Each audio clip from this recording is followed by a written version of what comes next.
Imagine a figura mais proeminente, a mais invejada do cenário político britânico. Um homem que está a um único passo de assumir uma posição de poder absoluto no gabinete do governo. Aquela trajetória impecável, sabe? Aham, um futuro brilhante, totalmente garantido. Exato. A expectativa natural é que uma pessoa nessa posição esteja, sei lá, consumida por estratégias, discursos, alianças de poder. Mas, incrivelmente, não é isso. Não mesmo. O que tira o sono desse homem, a única imagem que domina a mente dele e atormenta a alma dele na calada da noite, é a lembrança de uma simples porta verde. Uma porta verde num muro branco que ele viu quando tinha apenas 5 anos de idade. É fascinante. Muito. A premissa de que a verdadeira realização pode não estar, sabe, no ápice de uma carreira colossal, mas sim escondida atrás de uma passagem esquecida que a gente ignora todos os dias. Isso desestabiliza completamente as convicções mais básicas sobre o que significa ter uma vida bem-sucedida. Sim, com certeza. E essa tensão formidável entre a ambição que o mundo exige da gente e essa busca silenciosa pela paz de espírito é justamente o cerne da nossa exploração de hoje. Estou ansioso por essa. Eu também sou fascinada por esse tema. O objeto desse nosso mergulho profundo é o conto A Porta no Muro, escrito por H.G. Wells lá no ano de 1906. Um clássico. Sim, e a edição que serve de base para a nossa discussão de hoje é um trabalho primoroso da Sociedade das Relíquias Literárias, que foi publicado pela editora Wish, com uma tradução irretocável da Regiane Wynarski. Excelente. É através dessa obra que a gente acompanha a vida do Lionel Wallace, esse político de imenso prestígio que, numa noite de rara vulnerabilidade, decide confessar ao seu amigo Redmond o segredo obscuro que moldou e, no fim das contas, fraturou a existência dele. Certo, vamos desvendar isso então. Porque o cenário inicial que abriga essa confissão parece carregar um peso simbólico imenso. Sem dúvida. Há uma dicotomia muito clara entre o ambiente em que a história é contada e o conteúdo do relato ensina. A vida do Wallace é cercada pela mais alta burocracia, puro pragmatismo. Mas o que ele relata para o Redmond desafia qualquer lógica concreta. O que chama a atenção logo de cara é como um homem moldado pelo pragmatismo extremo de Londres lida com uma memória tão etérea. O H.G. Wells estabelece esse contraste de uma maneira muito visceral, sabe? Ele opõe a frieza implacável, aquele cinza opressivo, e a melancolia das ruas de West Kensington, à magia absoluta, a luz transcendente que o Wallace afirma existir logo atrás de um muro comum. É quase um choque de realidades. E o detalhe fundamental é que o Wallace não narra isso como, um delírio febril ou um sonho distante. Não, ele tem muita certeza. Exatamente. Ele descreve a experiência com uma lucidez e uma convicção tão inabaláveis que a nossa descrença é suspensa na hora. Verdade. E para compreender a raiz do tormento que consome esse homem na fase adulta, é necessário voltar até a gênese do desejo. No primeiro capítulo, tudo se inicia na infância do Wallace, mais especificamente quando ele tinha exatos 5 anos e 4 meses de idade. A infância costuma ser o terreno onde as nossas percepções mais puras do mundo são formadas, antes daquela interferência pesada das expectativas sociais, né? Com certeza. É a fase de maior abertura. Considerando que ele se tornaria um homem de estado extremamente rígido no futuro, o ambiente em que essa criança foi moldada deve ter sido crucial para o desenvolvimento da mente dele. Como que era a realidade desse menino antes de encontrar o muro? Olha, era uma realidade caracterizada pela severidade e pela ausência total de afeto. Triste. Muito. Ele era um menino precoce, criado sob a vigilância constante de uma governanta implacável e a frieza de um pai viúvo que trabalhava como um advogado extremamente estrito, muito autoritário. Ou seja, zero espaço para a imaginação. Nenhum. É nesse contexto de aridez emocional que o menino, no momento de distração das autoridades ali da casa, sai vagando sem rumo pelas ruas de Londres. E é aí que acontece. Sim. É durante essa caminhada solitária que ele se depara com a visão que alteraria o curso de toda a vida dele. A precisão da memória do Wallace é uma coisa espantosa. Como ele descreve isso? Ele descreve um longo muro branco e cravada nele uma porta verde. A cena é toda adornada por folhas de era americana de um carmim assim muito vibrante. Tudo banhado por um sol cor de âmbar. E o chão forrado com folhas secas traz a ele a certeza de que era um dia de outubro. Nossa, essa riqueza de detalhes sensoriais sugere algo muito profundo. O ambiente não é só um pano de fundo, parece uma promessa, sabe? Sim, uma promessa de refúgio. Isso, uma promessa que contrasta violentamente com a frieza da casa do pai dele. Mas, mesmo diante de algo tão belo, a mente de uma criança criada com tanta repressão deve sofrer uma espécie de curto-circuito, não? Totalmente. Porque existe o impulso natural da curiosidade infantil lutando ali diretamente contra o medo que a autoridade paterna enfiou na cabeça dele. E essa batalha interna acontece instantaneamente. O menino sente uma atração magnética, sabe? Um desejo físico e incontrolável de abrir a porta. Mas ele hesita. Sim, porque ao mesmo tempo ele tem a convicção absoluta de que o pai dele ficaria enfurecido se ele fizesse isso. Ele hesita, tenta disfarçar o próprio interesse, fingindo examinar vitrines sujas ali na rua. Tentando se convencer a não ir. Exato. Mas a força gravitacional da porta verde é simplesmente avassaladora. Ele cede ao impulso, empurra a madeira e entra. E o que ele encontra? O contraste com as ruas poeirentas e cinzentas de Londres é imediato. Ele descreve a entrada num jardim encantado. A luz nesse lugar é suave, penetrante. A felicidade paira no ar de forma quase palpável. É um refúgio completo. O que a psicologia chamaria de a materialização perfeita do estado de fluxo, aliado à imaginação pura da infância. Ah, perfeito, é bem esse. Um espaço psicológico inviolável, onde a ansiedade do amanhã ou o peso esmagador das expectativas simplesmente não existem mais. A configuração do lugar corrobora perfeitamente essa sua ideia. O Wallace relata a presença de canteiros de mármore, flores exuberantes de uma beleza indescritível, e aqui entra um detalhe incrível: criaturas que, no mundo real, representariam perigo mortal. Como assim? 2 onças pintadas imensas. Elas brincam com uma bola no jardim. Espera, onças? Sim. E quando o menino se aproxima, elas não atacam. Pelo contrário, elas permitem que ele acaricie as orelhas delas e começam a ronronar. Uau! A ausência de medo é total. Total. O ambiente o acolhe de forma incondicional. Ele logo encontra uma garota alta e loira que o recebe com muita alegria. Tem também um macaquinho prego super carinhoso que pula no ombro dele. Pombas brancas repousando tranquilamente num palácio de arquitetura muito fresca, muito luminosa. Ah, lindo! E essa imagem das onças agindo como companheiras dóceis reforça a ruptura total com a realidade opressiva em que ele vivia lá fora. Representa a segurança que ele não tinha em casa. Exato. É a representação da aceitação absoluta do ser. Não há necessidade de estar em alerta, não há necessidade de provar o próprio valor para um pai severo. O pertencimento ali é inato. Mas a natureza de memórias como essa, em histórias tão melancólicas, geralmente envolve uma perda irreparável.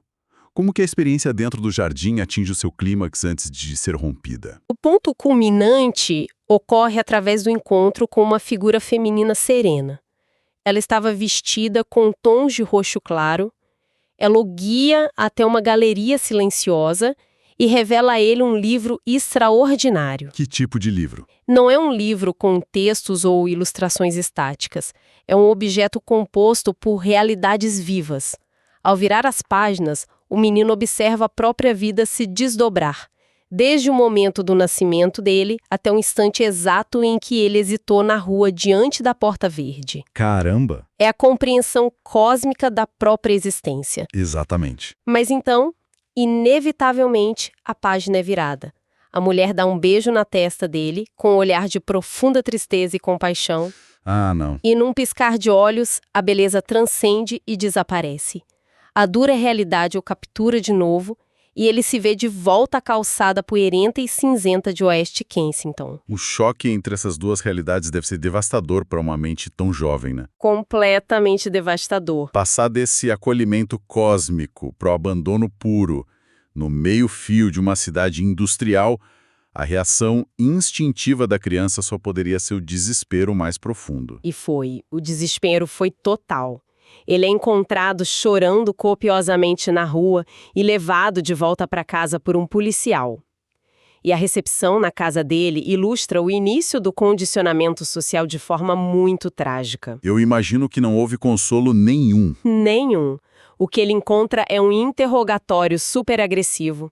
Ao tentar, com toda aquela pureza de uma criança, explicar a beleza colossal que ele tinha acabado de testemunhar, ele sofre violência física. O próprio pai bate nele. Sim, o pai aplica uma punição severa, uma sova, acusando ele veementemente de estar mentindo. E a agressão não para por aí. A tia dele prolonga o castigo e a governanta confisca todos os livros de contos de fadas que ele tinha. Nossa. Sob a justificativa bem moralista de que ele fantasiava demais, sabe? Que ele precisava ter a mente ancorada na realidade dura. É um processo brutal de repressão institucionalizada. A figura do pai, da tia, da governanta, todos eles atuam como os agentes de uma sociedade que simplesmente teme o maravilhamento. Perfeito. Eles esmagam qualquer traço de fantasia. E a punição imposta não é só por uma suposta mentira. É uma punição por ousar enxergar algo além daquela mediocridade burocrática que eles consideram ser a vida real, entende? Essa violência planta uma semente muito destrutiva. Com certeza. A perda dessa porta, associada à dor física e emocional por sequer falar dela, dita as regras do jogo a partir dali.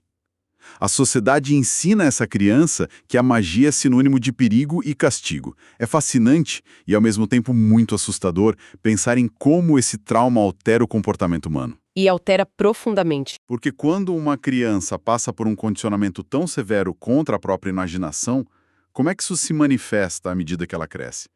No segundo capítulo, quando as responsabilidades começam a surgir. O impacto dessa repressão se torna dolorosamente evidente quando Wallace atinge a idade escolar, ali por volta dos 8 ou 9 anos. O menino sonhador dá lugar a um estudante condicionado pelas metas. Já perdeu a inocência. Total. Wallace adquire o hábito de jogar o que ele próprio intitula de Passagem do Noroeste. Como era esse jogo? Consistia basicamente em procurar rotas labirínticas, caminhos difíceis e desconhecidos pela cidade para chegar ao colégio dele. E é durante uma dessas rotas tortuosas que a Porta Verde ressurge no caminho dele. Uau, a porta volta. Volta.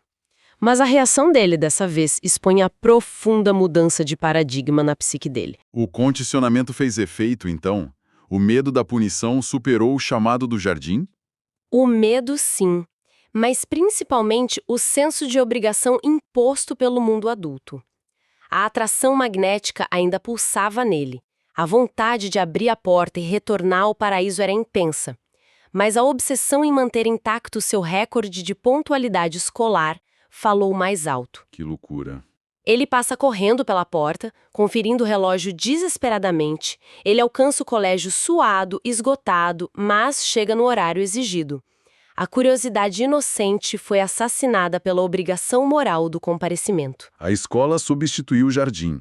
É aí que a coisa fica realmente interessante, porque essa é a essência do que estrutura a nossa vida moderna, né? Exatamente. A rotina. A necessidade irrefreável de bater o ponto, de estar em conformidade com o horário ditado por um sistema rígido.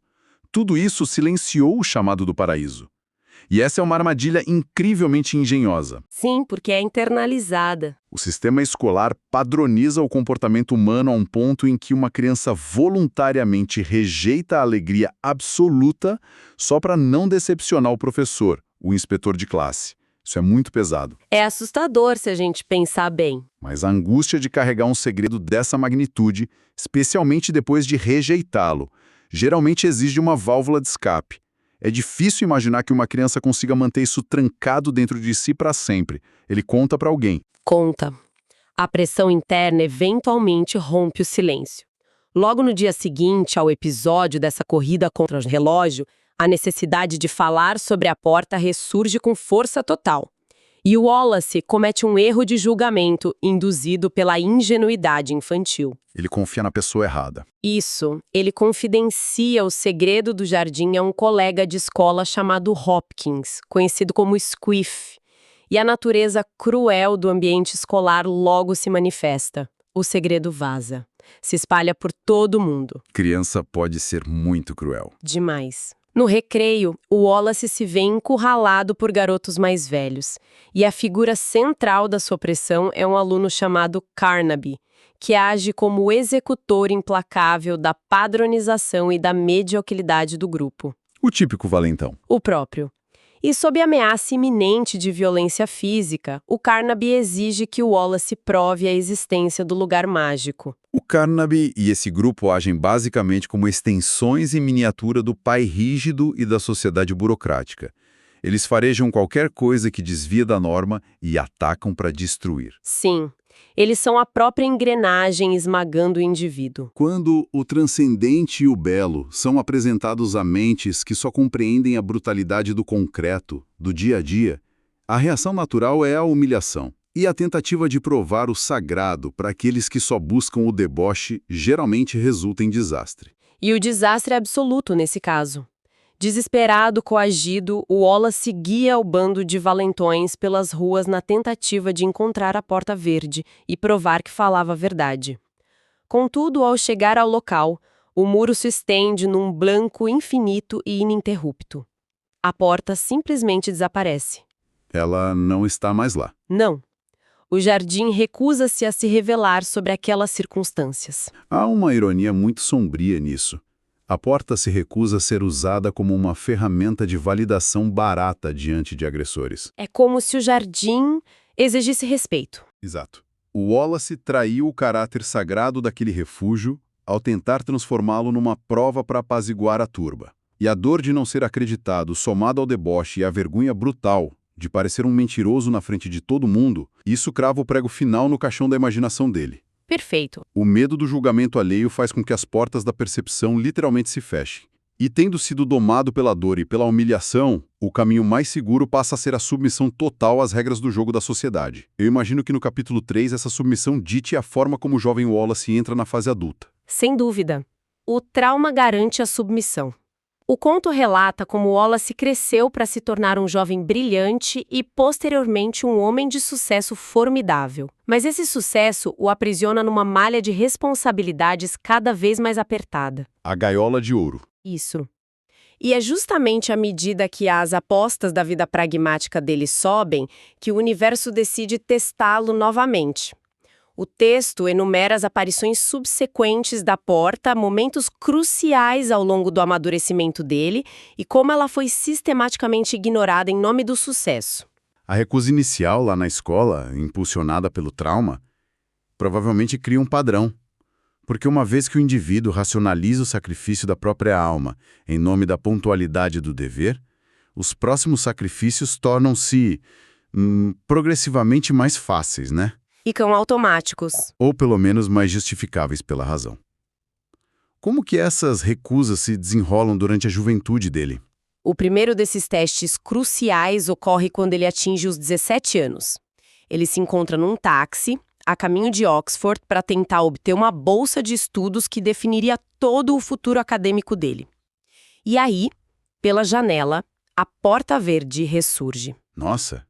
E qual é a reação dele? O impacto é tamanho que ele chega a bater no teto do veículo para que o motorista pare. Ele tenta ir. Ele tenta, mas o relógio intervém novamente. Ele olha a hora, avalia o risco, cancela a ordem e segue em frente rumo à universidade. Naquela mesma noite, após garantir a bolsa e receber um raro elogio do pai dele, um elogio morno, mas um elogio, ele entra num processo profundo de racionalização. Ele começa a se enganar. Sim, ele se convence ou tenta convencer a si mesmo de que a porta no muro era apenas uma fantasia pueril que ele tinha deixado para trás, que a ascensão dele no mundo exigia esse tipo de sacrifício. Ele substitui deliberadamente a porta do jardim pela porta de uma carreira ilustre. Tem um conceito analítico chamado de falácia do custo irrecuperável que se aplica de forma devastadora a essa trajetória do Wallace a partir desse momento. Explica um pouco mais sobre isso. A falácia do custo irrecuperável claro, descreve aquela tendência humana de continuar investindo numa decisão, mesmo quando ela traz muito sofrimento, simplesmente porque a gente já investiu tempo, esforço e dor demais nela. Ah, sim. O peso do que já foi gasto. Exatamente. Wallace sacrificou tanto. Ele suportou a agressão do pai, a humilhação pública na escola com o Carnaby. Ele abriu mão do próprio desejo instintivo, tudo isso para construir essa persona de jovem prodigioso. É verdade. Abandonar toda essa construção exaustiva por causa de uma passagem misteriosa no muro pareceria a mais completa invalidação de todo o sofrimento que ele suportou.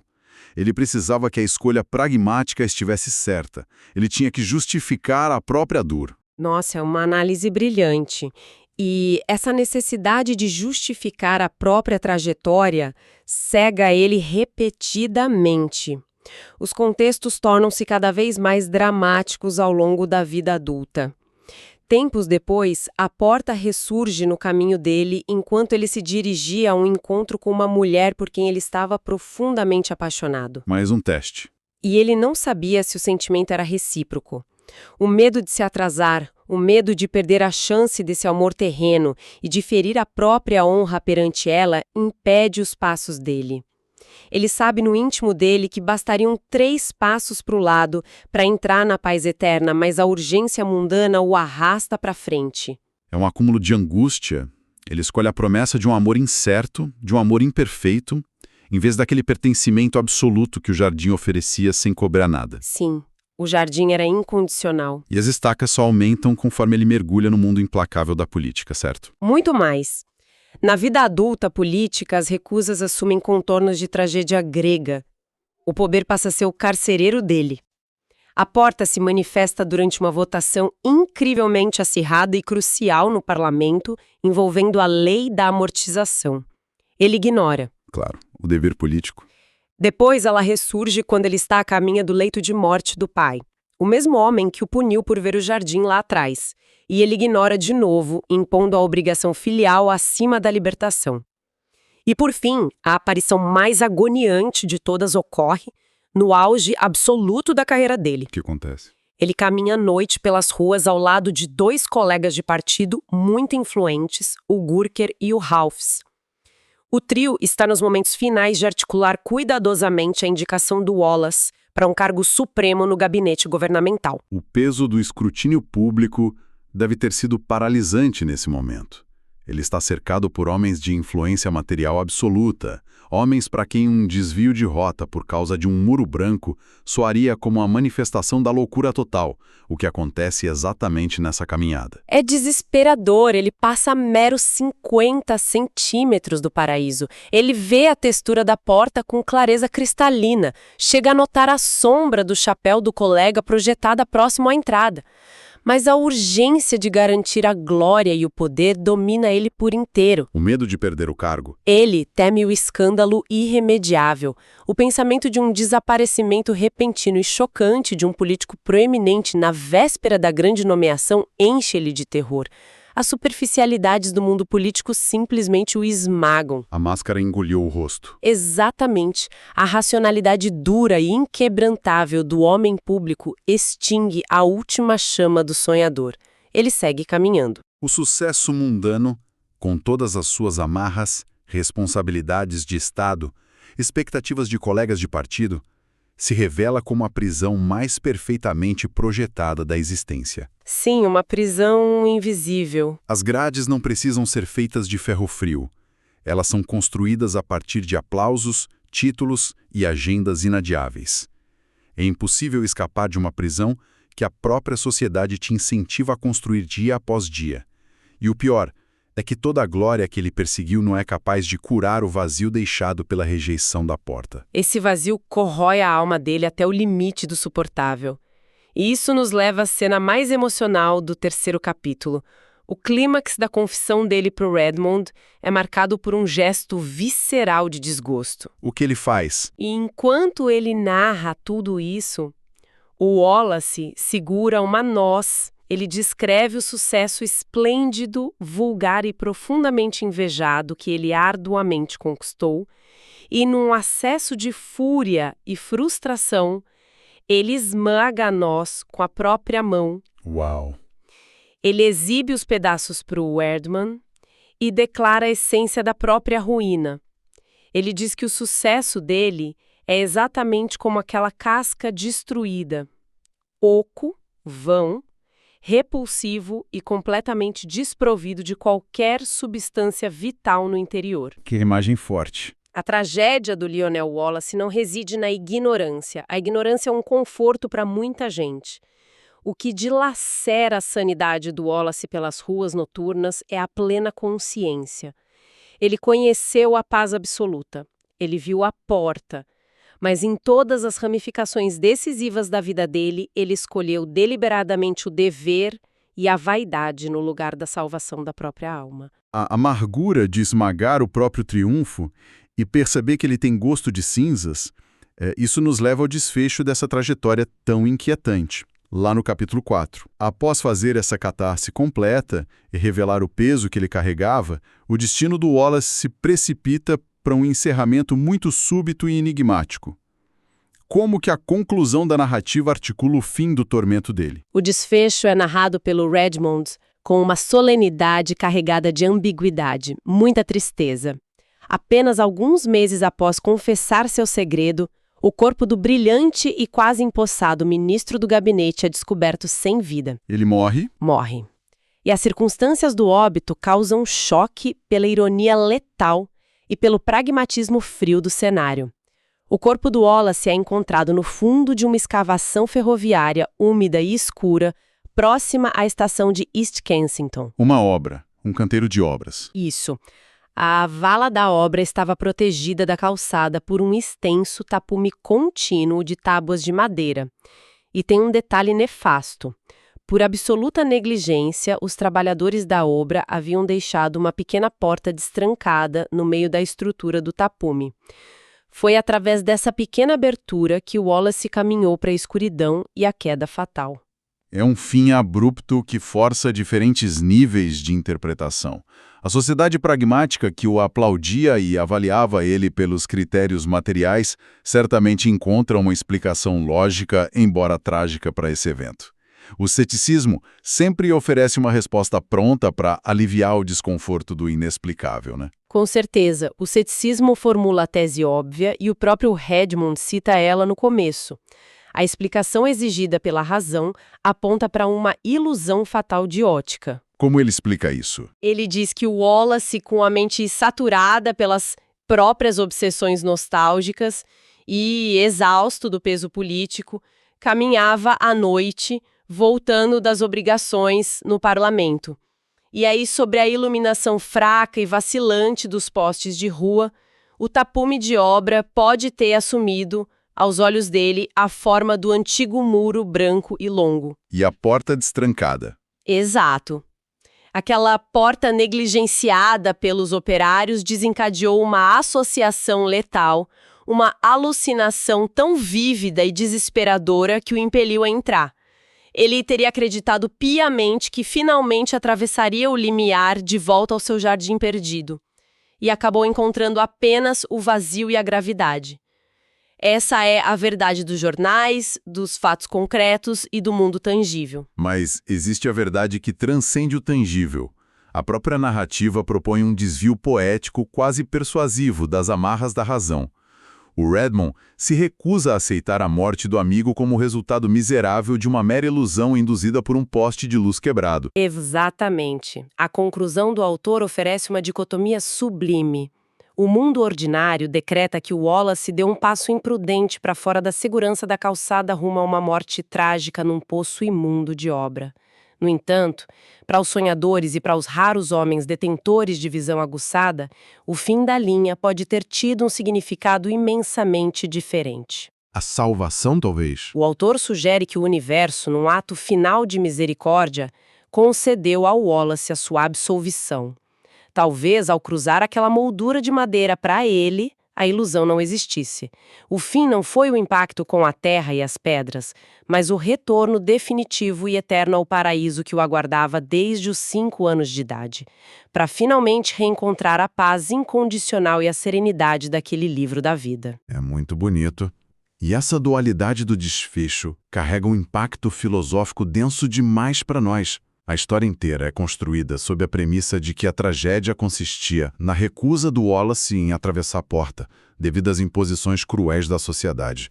A sociedade que o acorrentou aos relógios e às expectativas. Sim, o peso do mundo. Mas é possível refletir sobre uma camada ainda mais sombria e complexa da natureza humana, através do tormento dele. Talvez a verdadeira tragédia não seja o fato de que a sociedade o forçou brutalmente a ignorar o jardim.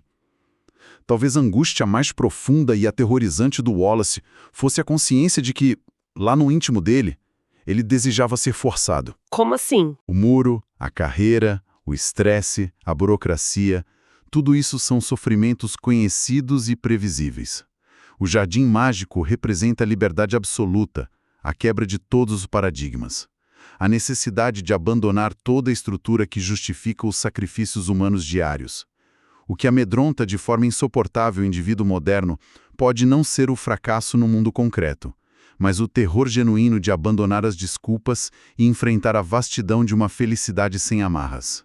Nossa, é uma perspectiva avassaladora.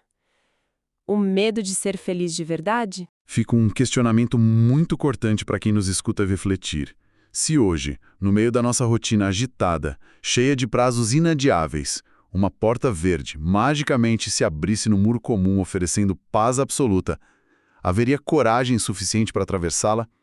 Ou o celular tocaria com um problema urgente e a porta ficaria para sempre, talvez a miséria de uma vida focada unicamente na rotina incessante seja o refúgio mais seguro para uma mente que tem pavor de descobrir o que realmente significa ser livre.